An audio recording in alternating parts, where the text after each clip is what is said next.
الذين آمنوا من يرتد منكم عن دينه فسوف يأتي الله بقوم يحبهم ويحبونه أذلة على المؤمنين أعزة على الكافرين يجاهدون في سبيل الله ولا يخافون لومة لائم ذلك فضل الله يؤتيه من يشاء والله واسع عليم. وقال الله تعالى في مقام آخر فليحذر الذين يخالفون عن أمره أن تصيبهم فتنة أو يصيبهم عذاب أليم. انتہائی واجب الاحترام بزرگوں اور بھائیوں،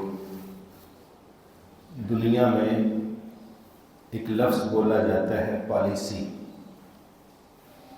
آپ اس کو سمجھنے کے لیے حکومتوں کے فیصلے، جماعتوں کے فیصلے، انسانوں کے ذاتی حیثیت میں فیصلے، یہ پالیسی ہوا کرتے ہیں کہ ہم نے کون سا کام کیسے کرنا ہے اور کیوں کرنا ہے.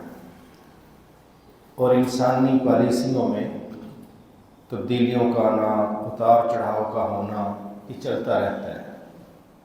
مگر نبی صلی اللہ علیہ وسلم کی ذات ایسی ذات ہے جن کی پالیسی انفرادی پالیسی نہیں ہے. آپ کی پالیسی ہمارے ہاں ایمان ہے، آپ کی پالیسی ہمارے ہاں ویژن ہے، اور آپ کی پالیسی کے ہم پابند ہیں.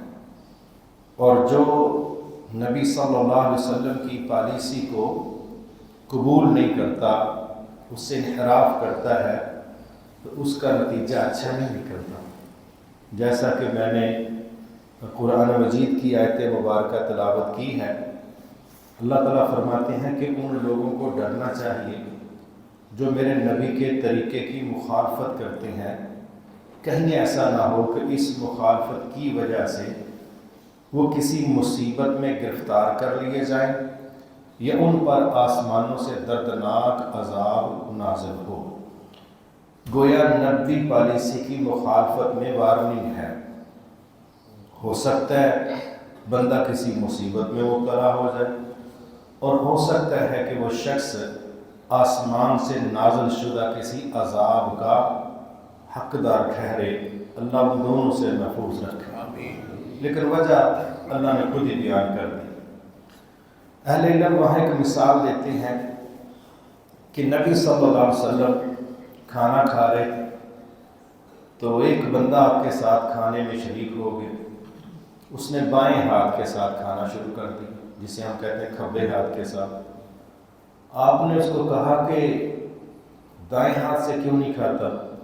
کیونکہ آپ نے منع کیا ہوا ہے کہ بائیں ہاتھ سے نہ کھانا نہ پینا، دائیں ہاتھ سے کھاؤ اور دائیں ہاتھ سے پیو. آپ نے یہاں تک کہہ دیا کہ بے شک شیطان بائیں ہاتھ سے کھاتا ہے اور بائیں ہاتھ سے پیتا ہے. ہمارا ڈسپلن ہے دائیں ہاتھ کی اور سرگرمیاں ہیں، بائیں ہاتھ کی اور سرگرمیاں. تو اس نے بڑے رف لہجے میں کہا اے نہیں اٹھتا، استطاعت نہیں. اس کی جو باڈی لینگویج تھی نا وہ صحیح نہیں تھی. آپ نے وہیں پر کہہ دیا چل اٹھے بھی نہ ہو. جب اس نے کہا نا نہیں اٹھتا، آپ نے کہا پر اٹھے بھی نہ ہو. گویا یہ رد عمل تھا آپ کا اس بندے کے اس عجیب انداز پر. تو صحابہ کہتے ہیں پھر اس وقت سے لے کے مرتے دم تک اس بندے کا دایاں ہاتھ منہ تک پہنچ نہیں سکا. اب یہ مثال میں نے اس لیے دی ہے کہ بائیں ہاتھ سے کھانا کھانا شرک نہیں، بائیں ہاتھ سے کھانا کھانا بدعت نہیں، بائیں ہاتھ سے وہ کسی کا حق نہیں کھا رہا. ایک نبوی ڈسپلن کی ضد میں آ کے مخالفت کی ہے. میں پھر لفظ دہراتا ہوں کہ ایک نبوی ڈسپلن کی ضد میں آ کے مخالفت کی اور نتیجہ نہ کر فالج پوری زندگی کا. لیکن یہ ہے ایک فرد کا فعل، اور جب ہم بڑے لیول پر مخالفت کریں اور یہ سمجھے کہ کچھ نہیں ہوں تو پھر بڑا کچھ اسی کی ایک مثال دیتا ہوں۔ اس وقت دنیا میں سب سے زیادہ ہچکولے کھاتی معیشت ہماری ہے، اور ہم نے پورا سینہ تان کے، پنگا لے کے، ضد کر کے، ٹکراؤ میں آ کے ہم نے سود کو اوڑھنا بچھونا بنایا ہے، اور اس کا نتیجہ ہے کہ روز بطور اسٹیٹ، بطور قوم ہم ذلیل ہو رہے ہیں۔ ہماری معیشت کا نہ کوئی سر ہے، نہ منہ ہے، نہ کوئی پیر ہے، نہ کوئی منزل ہے، نہ کوئی روڈ میپ ہے، کچھ نظر نہیں آتا۔ سنگل بندے سے پوچھو وہ بھی رو رہا ہے، حکمرانوں سے پوچھو وہ بھی رو رہے ہیں، ماہرین معیشت سے پوچھو وہ کہتے ہیں ہمیں بھی کوئی سمجھ نہیں آ رہی، اور سنگل ہمارے پاس اس کا کیا حل ہوتا ہے؟ یہ اپوزیشن ہے، حکومت کو گالیاں دے دو، حکومت پچھلی حکومت کو گالیاں دے دو، حکومت عوام کو گالیاں دے دو، عوام حکومت کو گالیاں دے دو۔ یہ حل ہے، یہ ہمارے ہاں حل ہے۔ اور جو اصل جڑ ہے، نسور ہے کہ ہم نبوی ڈسپلن کی ضد کر کے معیشت میں اس پالیسی کی مخالفت کر رہے ہیں، اور ڈھیٹ اتنے ہیں کہ بالکل کوئی شرمندگی نہیں۔ اور ایک وہ لیول ہے جہاں پر حکومتیں مجبور کرتی ہیں، فَمَنِ اسْتُرَّ غَيْرَ بَاغٍ وَلَا عَادٍ فَلَا إِثْمَ عَلَيْهِ۔ اللہ فرماتے ہیں جو مجبور کر دیا جائے وہ شوق سے گناہ نہ کرے، ایسے بندے کو ہم مجرم نہیں بناتے۔ مگر پرائیویٹ سیکٹر میں آ جائیں، کتنی بڑی ہماری نوجوانوں کی تعداد ہے، وہ جان بوجھ کے اس لائن کو اختیار کر کے جاب ہی سود کی لیتی ہے، اور سمجھتی ہے کہ ہمارا فیوچر، ہمارا مستقبل اسی کے اندر ہے۔ پورا پورا خاندان سود پر پڑتا ہے، اور ماشاءاللہ نمازاں بھی 7 پڑھ دے، اس کو تھلے نماز بھی نہیں رکھ دے، لیکن کوئی شرمندگی اور کوئی ٹینشن والی بات نہیں ہے۔ دل مطمئن کرنے کے لیے کبھی ملائیشیا کا فتویٰ، کبھی انڈونیشیا کا فتویٰ، کبھی انڈیا کا فتویٰ، کس لیے چل رہا ہے جی؟ اسی چھوٹی سوچ دے لوگ ہاں، اسی کچھ زیادہ شدت پسند ہاں، فلانے ملک نے اے حلال قرار دے چھڑا، فلانے ملک نے اے حلال قرار دے چھڑا، اور نہ اندر سے سکون ہے، نہ باہر سے سکون، ہم نیچے سے لے کے اوپر تک ڈسٹرب ہیں۔ اللہ ہماری اصلاح فرمائے۔ یہ میں نے ایک مثال دی۔ آگے آ جائیں، میں نے سورۃ المائدہ کی آیت نمبر 54 پڑھی ہے۔ اس میں اللہ تعالیٰ نے بڑا ایسا انداز اختیار کیا ہے جو بڑا دو ٹوک سیدھا ہوتا ہے۔ ہم اصولاً سب اللہ کے نوکر ہیں۔ جب لفظ عبد آتا ہے تو اس کا مطلب ہے غلام، ہم اللہ کے غلام ہیں، اور غلاموں کا فرض ہے صرف اطاعت، نخرے نہیں، تنقید نہیں، تذبذب نہیں، ریورس نہیں، بس اطاعت، یہ بنتا ہے۔ جہاں لفظ یس نو کی تو بات ہی کوئی۔ اللہ تعالیٰ کہہ رہے ہیں یا ایھا الذین آمنوا، اے ایمان والو، من یرتد منکم عن دینہ، تم میں سے جو کوئی اپنے دین سے مرتدی ہو جائے، سستی الگ جرم، یو ٹرن الگ جرم، فرمایا مرتدی ہو جائے، یہ بالکل الٹ قسم کا رویہ ہے، فسوف، تو ہم دیر نہیں کریں گے، ہم دیر نہیں کریں، بس بہت جلد اللہ ایسی قوم کو لے آئے گا، اپنا سٹاف ایسا لے آئے گا، اپنے لوگ ایسے لے آئے گا، اپنی لیبر ایسے لے آئے گا، یحبہم ویحبونہ، وہ اللہ سے محبت کرنے والے ہوں گے، اللہ ان سے محبت کرے گا، دیر نہیں کریں گے، یہ لوگ لے آئیں گے۔ وہ کافروں پر سخت اور اپنوں پر نرم ہوں گے، یہ ان کا اخلاقی انداز ہے، کفار پر سخت اور اپنوں پر نرم ہے۔ اور اس کفار پر سختی کی دلیل کیا ہے؟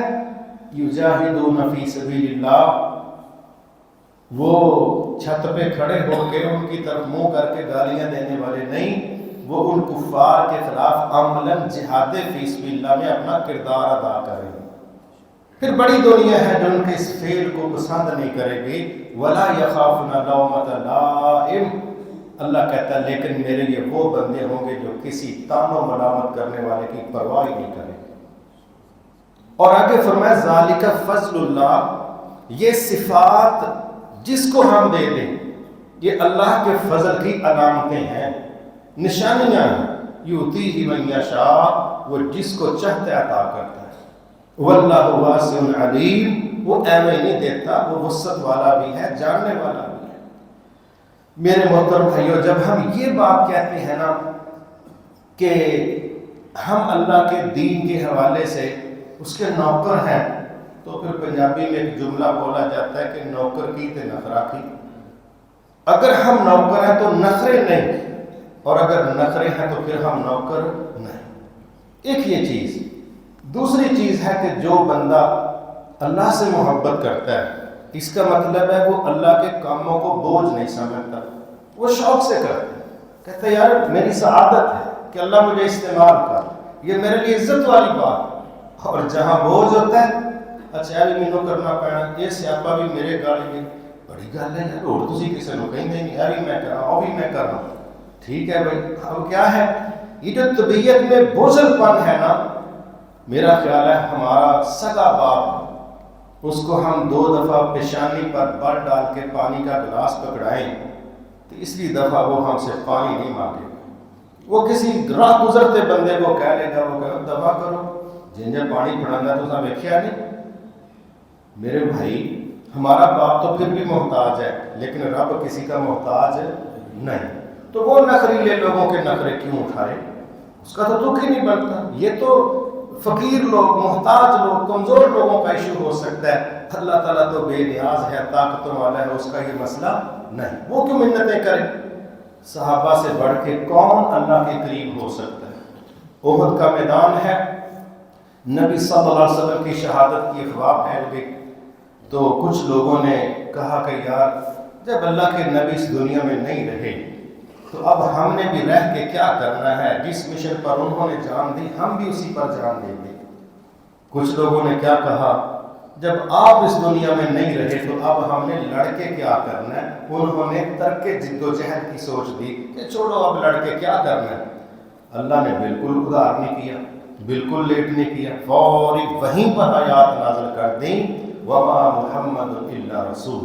لوگوں سنو، محمد صلی اللہ علیہ وسلم کیا ہے؟ صرف اللہ کے رسول۔ قد خلت من قبلہ الرسل، ان سے پہلے بڑے رسول آئے اور گزر گئے۔ افا ان ماتا او قتلا، کیا اگر وہ اپنی طبی موت وفات پا جائیں یا اللہ کے راستے میں شہید ہو جائیں تو تم لوگ اپنی ایڑیوں کے بعد پیچھے پلٹ جاؤ گے؟ جاؤ، جس نے پلٹنا ہے پلٹ جائے، لیکن یاد رکھے وہ اللہ کا کوئی نقصان نہیں کرے گا، اپنا نقصان کرے گا۔ اور جو ڈٹا رہے گا، جد و جہد جاری رکھے گا، اللہ فرماتے ہیں ایسے شکر گزاروں کو ہم اعلیٰ جزا عطا فرمائیں۔ گویا استقامت والے شکر گزار بھی ہیں، اعلیٰ جزاؤں کے مستحق بھی ہیں۔ کون؟ جو ڈٹ گئے، اور جنہوں نے ذرا سوچا کہ اب کام نہیں کرنا، اوپر سے ڈائریکٹ ہی کہہ رہے ہیں جاؤ جاؤ، نہیں کرنا تو نہ کرو، ہمارے تو پہلے ہی پلے کچھ نہیں، تو ہم کس بنیاد پر ناز و نخرے دکھائیں اور دین کے کاموں کو بوجھ سمجھیں؟ ہمارے پلے تو پہلے ہی کچھ نہیں۔ اللہ تعالیٰ ہماری اصلاح فرمائے۔ دوسری چیز، جو بندہ یہ چاہتا ہے کہ وہ اللہ سے محبت کرے تو بڑا شارٹ سیدھا سا رستہ ہے، قل ان کنتم تحبون اللہ فاتبعونی، جو اللہ کے رسول کی اتباع کرے گا وہ اللہ سے محبت کے دعوے میں سچا ہے، اور جو اللہ کے نبی کی بات نہیں مانتا وہ دعوے محبت میں سچا کوئی نہیں۔ کبھی بھی محکمے یونیفارم کے ساتھ ترقیاں نہیں کرتے، گیٹ اپ کے ساتھ کبھی ترقیاں نہیں ہوتی، کلچر ترقیوں کی وجہ نہیں بنتا، ترقی نظریے پر، ویژن پر، محنت پر، پلاننگ پر، اس پر ترقی ہوتی ہے۔ صرف یونیفارم پہن کے اور کلچر دے کے ہم کہیں بڑی ترقی ہو رہی ہے، اس سے ترقیاں نہیں ہوتی۔ اسلام نعرے نہیں چاہتا، اسلام پریکٹس چاہتا ہے، اندر اور باہر کو ایک چاہتا ہے، اس کے بعد وہ کہتا ہے کہ چلو آگے بڑھو۔ دوسری چیز پھر جس سے اللہ محبت کرے گا اس کے پاس کیا کمی رہ جائے گی؟ جس سے رب محبت کرے اس کے پاس کوئی کمی، آسمان والے بھی اس سے پیار کرتے ہیں، زمین والے بھی اس سے پیار کرتے ہیں۔ آگے فرمان کا رویہ یہ ہوگا کہ وہ کفار پر سخت ہوں گے اور اپنوں پر نہیں۔ میرے محترم بھائیو، اس مسئلے میں ہم تربیت کرنے والے بہت حد تک فیل ہوئے اور ہم اپنا یہ جرم قبول کرنے کے لیے تیار نہیں ہوئے۔ وہ کیا ہے؟ آپ صحابہ کو دیکھیں، ان کی ساری دشمنیوں کا محور مرکز غیر مسلم تھے، آپ مکے میں دیکھ لیں، مدینے میں دیکھ لیں، ان کے آپس میں الجھنے نہ ہونے کے برابر، زیرو، کوئی کا دکا واقعہ ہوا ادروائز آپ کو من حیث مسلمان قوم آپ کو نظر آئے گا ساری دشمنی، ساری مخالفت، سارا غصہ کفار کے خلاف ہے. اس قوم کا آپس میں کوئی لڑائی جھگڑے والا ماحول نہیں. اب ہم ان سے الٹ اپنا معاشرہ دیکھیں. ہمارے تھانے، ہماری کچہریاں، ہمارے جیلیں کیا گواہی دیتی ہیں؟ ڈسٹرکٹ سیالکوٹ کی جیل ہے نا، جاؤ ذرا چیک کرو، 3000 کے قریب قیدی ہیں. کتنے قیدی ہیں جو ہندوؤں سے لڑ کے قید میں گئے ہیں؟ کتنے قیدی ہیں جو مذہب کی جنگ یہودیوں سے لڑ کے قید میں گئے ہیں؟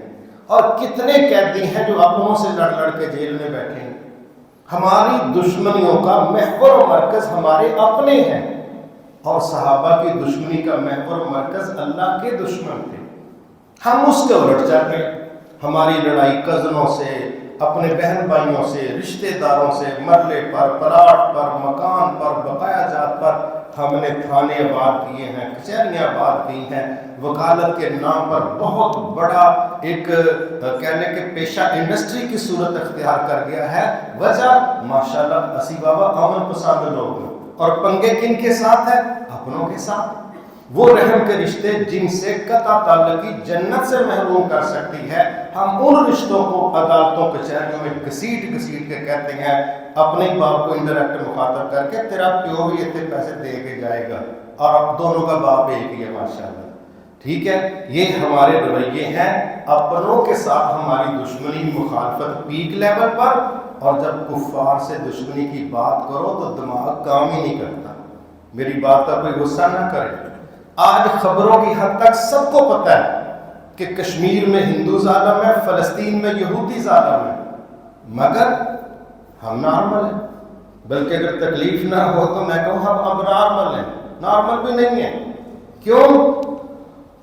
وہ مظلوم ہیں، فلسطینی بھی، کشمیری بھی، اور ہم ٹیکنیکل نقطے نکال کے ان دونوں کو مجرم بنا کے بیٹھے ہیں. ٹیکنیکل نقطے لاجکلی گفتگو کر کے، چند ٹی وی کے ٹاک شو سن کے، وہاں سے ہم نے کوئی مواد جمع کیا ہے. ایک گروپ اٹھتا ہے وہ کہتے ہیں کشمیریوں کا بیڑا گرک ہو گیا، وہ اپنی مجرم نے. دوسرا اٹھتا ہے وہ کہتا ہے کہ حماس والے کا بیڑا گرک ہوا، انہوں نے بیوقوفی کی تھی. یہ کوئی راستہ نکالنا اور اپنا مثبت کردار ادا کرنا، اس پر اتنی بحث نہیں. بحث ان کی مظلومیت کو ختم کرنے پر، زیرو کرنے پر. اور ایسے لگتا ہے کہ ہمارا ایک بھائی، میں ایک جگہ کھڑا تو ان دونوں کی بات چل رہی تھی کہ نماز میں دھیان دائیں بائیں نہیں کرنا چاہیے. تو ایک جنرل بات تھی کہ بھئی نماز میں خشوع و خضوع کے لیے بندے کی نظر کہاں ہو؟ سجدے کی حالت میں سامنے، چلو بندہ کنٹرول رہے. اب میرا ایک بھائی تھا سامنے دوسرا جو زیادہ علم والا تھا، اس نے کوئی 10-12 واقعات ایسے پیش کر دیے جس سے پتہ چلا کہ رسول اللہ صلی اللہ علیہ وسلم نے یہاں بھی نظر اٹھائی، یہاں بھی اٹھائی، یہاں بھی اٹھائی. وہ چراغ کے کہنے لگا تیریاں گلاں تو انج لگتا ہے کہ نماز وچ کھبے سجے جھاتیاں مارنا فرض ہی ہو گیا. ٹھیک ہے، جنہیں تو دلائل دے چھڑے. ہوتا ہے نا کہ وہ کہتے ہیں 1 من علم ہونا، اس کو اپلائی کرنے کے لیے 10 من عقل بھی چاہیے. نہیں ہے، یہ نہیں ہے کہ 1 من علم ہے تو بس اٹھا کے جتنے مرضی ٹوکرا رکھو دے بن چھوڑو اور پتہ ہی نہ ہو کہ اس کا نیکسٹ سین کیا ہے. میرے محترم بھائی، یہ دور، یہ وقت مظلوم فلسطینیوں پر یہودیوں اور عیسائیوں کا مشترکہ ہونے والا ظلم، اس کو کنڈیم کر کے اپنے کردار کے تعین کا دور ہے. یہ دور اس بات کا نہیں ہے کہ ہم 19 لاکھ اس وقت فلسطینی جو بیچارے کپڑوں کے خیموں میں رہ رہے ہیں، ہم ان کو قصوروار ٹھہرائیں، اور یہودیوں کو گویا ہم راستہ دے رہے ہیں کہ بیڑا گرک ساڈے منیا دا ہویا، تسی تے شریف تے نیک لوگ ہو، تہاڈا تے قصور ہی کوئی نہیں. اے ساری غلطی انہاں دی جنہاں نے پنگا لیا ہے. تسی باہروں آ کے نجائز ریاست بنائی، تہاں غلط نہیں کیتا. تساں انہاں دی زمیناں کراں دے قبضے کیتے، تسی غلط نہیں. غلط کہڑے نے؟ اے ساڈے منڈے نے جنہاں تہاڈے تے حملہ کیتا. ہم باڈی لینگویج سے اس وقت یہ بحث مسلمانوں میں چل رہی ہے. کوئی اٹھتا ہے وہ فرقوں کے نام پر، کوئی اٹھتا ہے مسلکوں کے نام پر، نہ کوئی دیکھتا ہے یہ کلمہ پڑھنے والا ہے، نہ کوئی دیکھتا ہے اس کا بچے کا باپ جو ہے وہ فوت ہو گیا، شہید ہو گیا، بچہ یتیم ہو گیا، نہ کوئی بیوہ کو دیکھ رہا ہے، نہ کوئی ملبے کو دیکھ رہا ہے، نہ ان لوگوں کی بھوک اور پیاس کو دیکھ رہا ہے، اور بحثیں کس مسئلے پر ہے؟ انہاں دی غلطی ہے۔ بالکل اس غلطی دے اوتے سانوں نا پورا رمضان دا مہینہ لانا چاہیے تے جے ماشاءاللہ شوال دے اندر عمل ہو جائے اس گل تے کہ اساں اتنے کیا غلطی ہے تے یو این او نے قبول کر لیا تے کڈی سونی بحث ہے، کڈی سونی اچیومنٹ ہے۔ نہیں، یہ مسئلے کا حل نہیں ہے۔ اس وقت ایک امریکی جو کہ ان کی ایئر فورس کا بندہ ہے، اس نے اپنے جسم کو آگ لگا کے سفارت خانے کے سامنے کہا بند کرو یہ جنگ جو تم دہشت گردی ظلم کر رہے ہو فلسطینیوں پر، چھوڑ دو، ہم کو آزادی دے دو، کیونکہ انہوں نے بم گرائے تھے، انہوں نے نیچے جسم جلتے دیکھے ہیں۔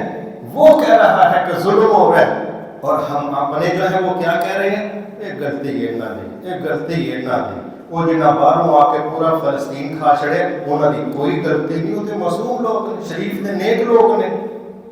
ہماری اس سوچ نے امت کے ٹکڑے کر دی۔ ہم ہی نشے اٹھا رہے ہیں، ہماری عورتیں بیوہ ہو رہی ہیں، ہمارے بچے یتیم ہو رہے ہیں، مگر ہمارے نبوی جہادی ویژن کو نہ سمجھنے کی وجہ سے آج پوری دنیا کے اندر جہاں عیسائی کا دل کرتا ہے وہ کاٹ دیتا ہے، جہاں یہودی کا دل کرتا ہے وہ کاٹ دیتا ہے، جہاں بت پرست مشرک کا دل کرتا ہے وہ کاٹ دیتا ہے، کیونکہ ان کے سامنے جنہوں نے بند باندھنا تھا وہ تو ٹیکنیکل باتوں کے ذریعے جان چھڑا رہے ہیں۔ کیا یہ حقیقت نہیں ہے؟ میں ایک جگہ ایک پروگرام میں گیا، ختم نبوت کا پروگرام تھا، تو کافی جماعتیں کھڑی، ہر بندہ ایک مرزا غلام احمد قادیانی پر لعنتوں کی پوری لائن لگا کے چلتا جائے چلتا جائے۔ میری باری آئی تو میں نے کہا غصہ نہ کرنا، ہم نبی صلی اللہ علیہ وسلم کے جسم کا احترام ضرور کرتے ہیں مگر اللہ کے نبی کے جسم کی پوجا نہیں کرتے۔ ہم نبی کے حکموں کو مانتے ہیں، ہم پابند کس بات کے ہیں؟ رسول اللہ صلی اللہ علیہ وسلم کے احکامات کو ماننا، یہ ہے ہمارا عقیدہ نبوت۔ اگر نبی کے حکموں کو نہ مانیں اور صرف یہ کہہ دیں کہ جی عقیدہ ٹھیک ہے، جی عقیدہ ٹھیک ہے، وہاں تو پریکٹس مانگتے ہیں۔ تو میں نے کہا اگر ہم سب کہتے ہیں کہ مرزا غلط ہے تو مرزے کا مشن تو دیکھو کیا تھا، کہیں ہم لاشعوری طور پر مرزے کا کام سیدھا تو نہیں کر رہے۔ جب انہوں نے بڑی غور سے میری طرف دیکھا، میں نے کہا سنو، مرزے نے کہا تھا غلام احمد قادیانی نے کہ میرے دین کے اصولوں میں سے دوسرا اصول یہ ہے آج کے بعد جہاد بند، آج کے بعد جہاد ختم۔ تو میں نے کہا ساری جماعتیں غور کریں، ماشاءاللہ جنیاں کہ تساں شرطاں رکھ چھڑیاں نے، دسو ہاں تواڈے چوں کیڑا ہے اس ساری شرطاں پوریاں کر کے جہاد کرے؟ جنیاں کہ شرطاں تساں رکھ چھڑیاں۔ اب نتیجہ کیا ہے؟ انڈائریکٹ ہم مرزا غلام احمد قادیانی کے مشن کو پانی دے رہے ہیں، لیکن مانے گا کوئی نہیں۔ ہر جماعت کو پوچھو کتنی شرطیں پوری کرنے کے بعد جہاد کی سوچ ہماری بن سکتی ہے؟ اتنی لمبی لسٹ ہے شرطوں کی کہ بندہ کہتا ہے اچھا پھر یار سیدھا کہہ دو وہی نہیں، یہ کہو نا کہ نہیں۔ کوئی ایک سیمپل ان شرطوں پر پورا کر کے کسی جماعت نے پیش نہیں کیا، اور شرطوں کی لسٹ اس طرح آئی ایم ایف شرطوں کی لسٹ لے کے آتی ہے کہ نہ انہوں نے پوری کرنی ہے نہ ہم ان کی بات مانیں گے۔ یہ ہمارے وہ رویے ہیں جنہوں نے اجتماعی طور پر قوم کو جہادی سوچ سے متنفر کی ہے، اور ہم گالیاں کن کو دیتے ہیں؟ حکمرانوں کو، فوجوں کو۔ میرا یہ ایک اسیسمنٹ ہے کہ ہر حکمران، ہر جرنیل کسی نہ کسی مسلک اور فرقے سے تعلق رکھتا ہے کہ نہیں رکھتا؟ کسی نہ کسی گروہ سے اس کا تعلق ہے۔ تو بھائی اس مسلک کے، اس گروہ کے علماء کی رائے جہاد کے متعلق کیا ہے؟ جب آپ کو 95% سے زیادہ لوگ جہاد کو منفی پیش کرتے نظر آئیں گے تو ہر جنرل نے، ہر وزیر اعظم نے، ہر پالیسی میکر نے انہی کے بیان سن کے، ان کی تشریح پڑھ کے، ان کی باتیں سن کے کہنا ساڈا لمبے دا قائل ہی نہیں، وہ دوسرے نے کہنا ساڈا بھی نہیں قائل۔ 95% لوگ جہاد کا چہرہ مسخ کر کے پیش کریں تو جو اس گروہ سے تعلق رکھتا ہے انہیں کہنا بھائی ساڈے تے مانتے، ساڈے تے صحیح نہیں کہتے، تو پھر انہوں نے پالیسیاں کہاں سے بنا لی؟ وہ کہیں گے تیرا عالم بھی نہیں مانتا، میرا بھی نہیں مانتا، وہ کا بھی نہیں مانتا، یہ سارے غلط نہیں نہ ہو سکتے، تو میرا خیال ہے پھر رہنے دو، جان چھڑاؤ۔ اور پھر ہم کہتے ہیں فلاں وغیرہ تو ہو گیا، فلاں وغیرہ تو ہو گیا. اس باتوں سے مسئلے حل نہیں. میں یہ بات بڑے جرأت کے ساتھ کہنا چاہتا ہوں، آپ اس پہ غور کیجئے گا کہ ہمارے نبی کا لقب رحمت للعالمین ہے. کیوں بھائیو، کیا نام ان کا پیش کیا گیا؟ رحمت للعالمین. جو رحمت للعالمین ہے، کتنی جنگیں کرنی پڑی؟ بولیں ایک کدی آمین آ جاتے ہیں، لڑائی پہ گئی. رحمت للعالمین کو 87 جنگیں کرنی پڑی. 3000 سالوں میں، 10 سالوں میں. 10 سالوں میں رحمت للعالمین کو 87 جنگوں کو مینج کرنا پڑا. آپ کیا سمجھتے ہیں کہ کفار اتنے بندے کے پتر ہوتے تو ہمارے نبی جو چوتھے دن کی جماعت کی تراویح اس لیے نہیں کروا رہے کہ میرے بندوں پر، ساتھیوں پر ذمہ داری بوجھ نہ پڑ جائے، وہ درجنوں دفعہ اپنے ساتھیوں کو تلواروں کے سائے کے نیچے لے کے جانا آسان سمجھتے؟ لیکن ان خبیثوں نے پیچھا نہیں چھوڑا. نہ مکے کے 13 سال انہوں نے جان چھوڑی، ہجرت کر کے مکہ سے مدینہ کے پیچھے ہی آ گئے، جان ہی نہیں چھوڑ رہے. اس کے بعد پھر اللہ نے کہا تھا بس ہو گئی ہے، جو کرنا تھا ہم نے کر لیا، جو ویٹ کرنا تھا کر لیا. پہلے ہم نے اجازت دی تھی، پھر دفاع کی بات کی، اور اس کے بعد یہ رمضان المبارک کی آیات یا ایھا الذین آمنوا کتب علیکم الصیام، اور ساتھ ہی آگے جا کے کہا کتب علیکم القتال. پہلے ہم نے آپشنلی بات کی تھی، اب ہم نے پالیسی بنا دی. اگر ہم اس پر نہیں چلیں گے تو دنیا میں مسلمانوں پر ظلم ختم کرنے کا کوئی دوسرا طریقہ نہیں. اللہ کی قسم اٹھا کے کہتا ہوں، اگر مسلمانوں کو ظلم سے نجات دلانے کا کوئی دوسرا راستہ ہوتا، ہمارے نبی سے بڑھ کے خون بہائے بغیر اس آپشن کو قبول کرنے والا مجھے دوسرا کوئی نظر ہی نہیں آتا. ہمارے نبی سے بڑھ وہ مشقت میں ڈالنے نہیں آئے، وہ بوجھ اتارنے آئے. لیکن 87 جنگوں کا بوجھ گلے پڑ گیا، کیونکہ کفار کی سرشت میں بدماشی ہے، دہشت گردی ہے، سازشیں ہیں، یہ باز نہیں آتی اور پھر اس کا جواب دینا پڑتا. لہٰذا یہ جو سورۃ المائدہ کی آیت ہے، اس میں اللہ تعالیٰ نے فرمایا کہ جو لوگ میں لے کے آؤں گا ان کی یہ صفات ہوں گی. ان میں سے ایک صفت یہ ہے کفار پر سخت، اپنوں پر نرم، اور سختی گالیاں دے کے نہیں کریں گے. یجاہدون فی سبیل اللہ، وہ اللہ کے راستے میں جہادی کردار ادا کے کریں گے. کوئی جانیں پیش کرے گا، کوئی مال پیش کرے گا، کوئی زبان کا استعمال کرے گا، لیکن وکالت کریں گے جہاد کی، مخالفت نہیں کریں گے. جہاد کی وکالت کریں گے، مخالفت نہیں کریں گے. اور اس کا نتیجہ پھر اللہ کے فضل سے ہم سمجھتے ہیں. ساری دنیا کو دیکھو، ہر ملک نے جنگ کو، دہشت گردی کو بطور ویپن استعمال کر رہا. کوئی ملک وہ بطور ویپن دہشت گردی کو اگر استعمال نہیں کر رہا. آپ اس شریف ملک کا نام لیں، لفظ سنا ہوگا پراکسی وار، سامنے کوئی نہیں آتا، انڈائریکٹ جتھوں سے کام لیتے ہیں، بیک پہ کھڑے ہیں.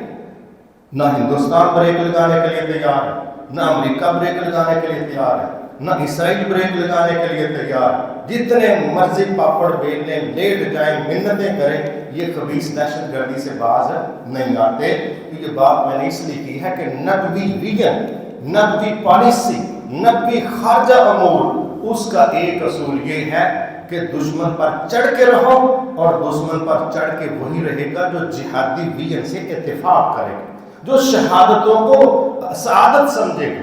اور جس نے شہادتوں کو بوجھ سمجھنا، شہادتوں سے آوازار ہونا، وہ میدانوں میں ڈٹ نہیں سکتے، اور جو ڈٹ نہیں سکتے دنیا ان کو جینے نہیں دیتی. اس لیے کہتے ہیں کہ جن کو مرنا نہیں آتا ان کو جینا نہیں آتا. ہم روتے ہیں صرف معیشتوں کے. ہمارے نبی نے احزاب میں پیٹ پر پتھر باندھ کے جنگ لڑی تھی. جنرل اعظم اور امریکہ 40 سال ہمیں دیکھتے ہو گئے، ہمیں کوئی دہائی خالی نظر نہیں آ رہی جس میں امریکہ کسی نہ کسی جگہ جنگ نہیں لڑ رہا. اور ہم کہتے ہیں کہ جنگیں یہ کر دیں گی، جنگیں وہ کر دیں گی. بالکل ہمیں بڑھ کے پنگا نہیں لینا چاہیے. لیکن ہمارے نبی نے فرمایا جب جنگ مسلط کر دی جائے تو پھر پیٹھ نہیں دکھانی. اور کیا یہودیوں نے، ہندوؤں نے ہمارے گلے میں جنگیں مسلط نہیں کی؟ پہل انہوں نے کی ہے، ہم دفاع میں کھڑے. لیکن ہمارے اپنے جہاد کی مخالفت کی وجہ سے ہندو اور یہودیوں کو کہیں گے وہ کو ٹھیک لگتے ہیں، ساڑھے ہی پاگل ہوئے. تو ٹھیک ہے بھائی، اگر وہ ٹھیک لگتے ہیں اور ہمارے ٹھیک نہیں ہیں تو پھر اللہ تعالیٰ رحم فرمائے، جو اثرات وہ ڈال رہے ہیں اور دنیا کو دیکھ رہے ہیں، اللہ تعالیٰ مسلمانوں کو ان کے شر سے بچائے۔ اس لیے سورۃ المائدہ کی یہ جو اللہ کے پسندیدہ لوگوں کی صفات کی لسٹ ہے، ان میں سے یہ جو 2 صفتیں ہیں، کفار پر سخت، اپنوں پر نرم، جہاد فی سبیل اللہ کے عملاً کردار رکھنے والے، اور جب یہ کام لے کے چلیں لوگ پروپیگنڈا کریں، باتیں کریں، اللہ کہتے ہیں میری ٹیم کسی کے پروپیگنڈے کی کوئی پرواہ نہیں کرتی، وہ آگے بڑھتی۔ اس بنیاد پر ہمارا فرض بنتا ہے کہ ہم ایک ذہن بنا لیں کہ یہ صرف قرآن خوانی اور 10 20 30 نیکیاں نہیں، قرآن مجید کو بطور سسٹم کی کتاب لیں، قرآن مجید کو ڈکٹیشن کی کتاب لیں، قرآن مجید کو پالیسی اور ویژن کی کتاب کے طور پہ لیں، تو انشاءاللہ اللہ تعالیٰ کامیابیاں عطا فرمائے گا۔ اگر اس کو سسٹم کے طور پہ، پالیسی کے طور پہ نہیں رہیں گے تو پھر قرآن خوانی رہ جائے گی، کوئی گھروں میں سپارے تقسیم کروا کے کر لے، کوئی قبرستان میں تمبو لگوا کے کر لے، جس طرح پھر کسی نے کرنا ہے، پھر اس کا یہی استعمال رہ جائے گا، وہ ماشاءاللہ چلتا ہے تو پھر وہی رہ جائے گا، اور شاید یہ سارے مسئلوں کا حل نہیں۔ تو ہمیں ذہن میں رکھنا چاہیے کہ رسول اللہ صلی اللہ علیہ وسلم کی جو پالیسیاں ہیں، ہم بطور مسلمان اس کے پابند ہیں، دنیا میں ان سے بڑھ کے مینجمنٹ کوئی بندہ کر نہیں سکتا۔ اللہ ہمیں عمل کی توفیق عطا فرمائے۔ وما توفیق الا باللہ العلی العظیم۔